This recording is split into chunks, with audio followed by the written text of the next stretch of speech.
So the project today is making a double key dictionary.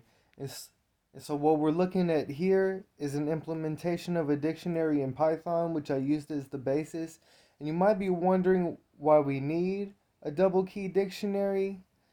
I would think of it like having two primary keys in a database, and you might be saying, why not just make a data frame? So this is all about just having syntactic sugar, and just making something easier than making a data frame, and also to just kind of prove that we could do it because it has some interesting lessons about hashing. Because as you'll notice here, the first thing off the bat is he had it initialized in a much different way, and he used a hash to set the key. And so I wasn't thinking of the right way to get the hash at first, and so I changed it to this. And so this isn't very efficient. A hash would make it a lot easier. And what I realized is if you add two hashes together, even whenever you hash the same object another time, as long as it's hashed by itself, you can achieve that original hash value. So I'm going to show you.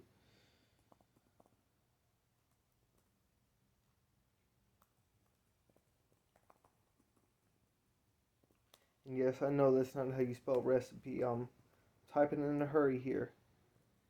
You know, if I was using my program for an automatic linter, I wouldn't have to worry about spelling things right. But that's a topic for another video.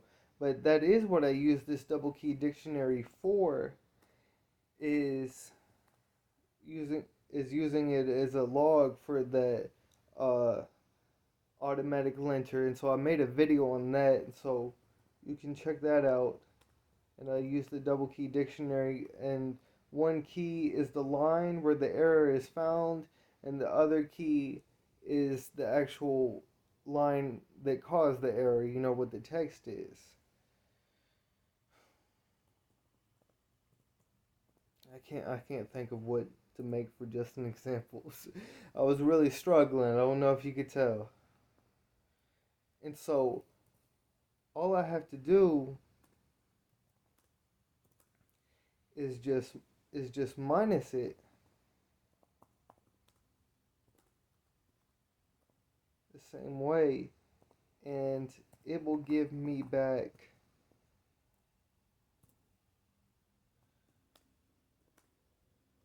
the hash of butter so that these two will be equal. Yeah, type a little bit faster. I'm sorry.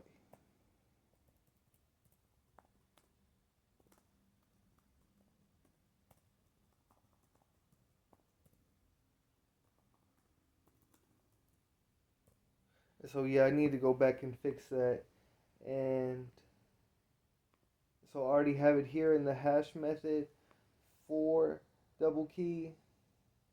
And so I need to fix it so that whenever set item is called, it can properly hash it and compare it for whenever it needs to be replaced.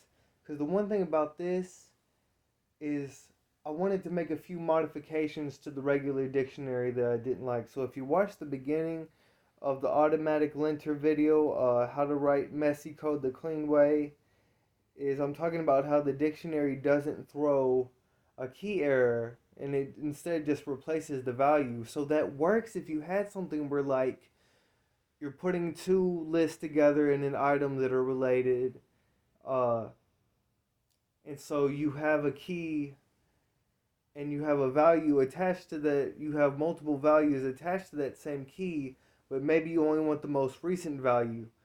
But if you're doing that and you don't realize that you have multiple values attached to multiple copies of the same key, then that is going to throw you off. That's going to mess up your work. You're not going to know why you only have one value uh, for this key. And so instead, this is going to check if the first or second attribute of the double key matches, and if it does, then the key already exists, so that there won't be any conflict, like you see here. Like if I was just trying to put B as another key, it won't let me because AB is already a key. And so, this isn't immutable. I didn't want to make it immutable. And so there is still an insert. I mean, no, I'm sorry. There's still a replace method for this. So there's still a way to fix that. And also the thing about how dictionaries usually return its keys and its values is a special dict keys or dict values. I didn't like that, and this guy had them as generators, and so I didn't like that either. Always have to convert it to a list, and so maybe that's sacrificing a little optimization. But that's the thing about it, it's gonna take more time to load the object. It's gonna take more time to make the object if it has more features, and so I'll rather just go ahead and take the more features because I'll always end up using these features using the keys list of a dictionary or the values list of a dictionary almost always. And so the real secret to this is just in this equality method. And so you can see here that if either key is present, then the double key is going to be equal to one another.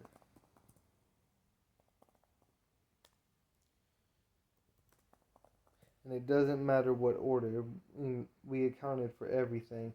And also it will be able to, by having the first key, it will be able to return to the second key. And so this just saves a whole lot of syntactic sugar because if you're nesting things in the value of a dictionary, or if you're using a pandas data frame, how this looks using a double key dictionary versus how it looks there is just a world of difference because it's literally that simple, and it would be like at least double that to write that out to make a reference from a dictionary or pandas data frame. And so that was the whole idea behind it.